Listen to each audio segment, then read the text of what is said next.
Hello guys, मैं हूं Laxman Singh Bhandari, head referee people arm wrestling federation India और एशियन आर्म रेसलिंग फेडरेशन।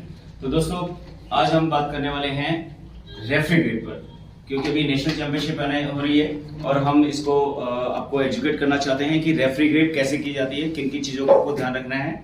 उसमें सभी रेफरी से भी और सभी खिलाड़ियों से मेरी रिक्वेस्ट है कि प्लीज इसको ध्यान से देखें और उस चीज को आप फॉलो करें।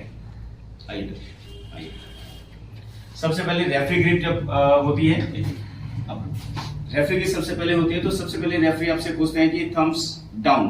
थम्स डाउन का मतलब है कि थम्स जो है फिंगर के अंदर रहता है, इसका मतलब थम्स डाउन।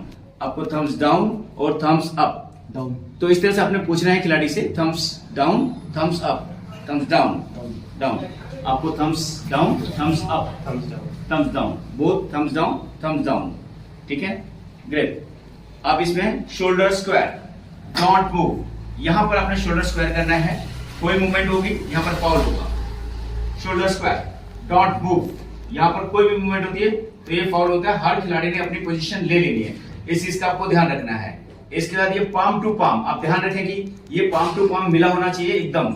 साइड रेफरी जो है यहां से पकड़ते हैं, अभी हमारे पास साइड रेफरी नहीं है अभी, लेकिन ये पाम टू पाम रहेगा इस पोजीशन पे, राइट। ये पोजीशन रहेगी, इस पे पाम टू पाम, ये हाथ बिल्कुल नीचे से बिल्कुल चिपके हुए होंगे।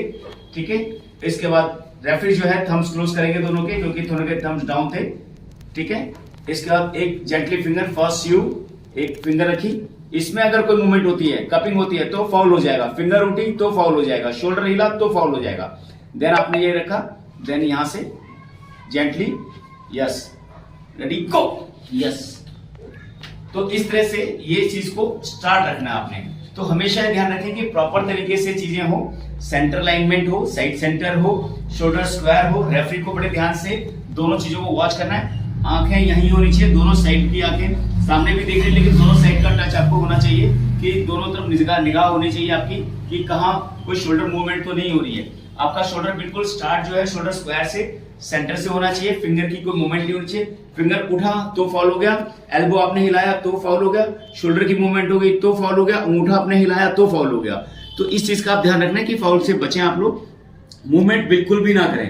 रेफरी ग्रिप होती ही इसलिए कि जब आपने सेल्फ ग्रिप में ग्रिप नहीं ली है तो रेफरी की इंस्ट्रक्शन को फॉलो करना है और उस जो आपको रूल्स दिए गए हुए हैं उसके हिसाब से आपको खेलना है। सेल्फ ग्रिप में आपको वार्निंग दी जाती है और रेफरी ग्रिप में फाउल दिए जाते हैं। तो इससे दो वार्निंग अगर आपको सेल्फ ग्रिप में मिली है तो इसका मतलब आपका एक फाउल हो गया। अगर आप दो फाउल हो गया तो उस पर्टिकुलर मैच को आप लॉस कर देते हैं। तो ये ध्यान रखें। तो सबसे ज्यादा जो फाउल दिए जाते हैं और होते हैं खिलाड़ियों के, वो होते हैं रेफरी ग्रिप में, क्योंकि वहां पर कोई ना कोई मूवमेंट हो जाती है। तो इसलिए बड़े ध्यान से वो करें। अगर आपको लगता है कि मेरा फाउल नहीं है तो आप प्रोटेस्ट कर सकते हैं, लेकिन प्रोटेस्ट तब करें जब आप कॉन्फिडेंट हो कि हाँ कि मेरा फाउल नहीं था, या डिसीजन जो भी रेफरी का दिया हुआ उसको चैलेंज करना चाहते हैं तो आप कॉन्फिडेंट हो कि हाँ आपका डिसीजन सही है और रेफरी का डिसीजन गलत है, तो ही आप उसमें जाइए। तो wish you all the very best. मिलते हैं केरला में। जय हिंद।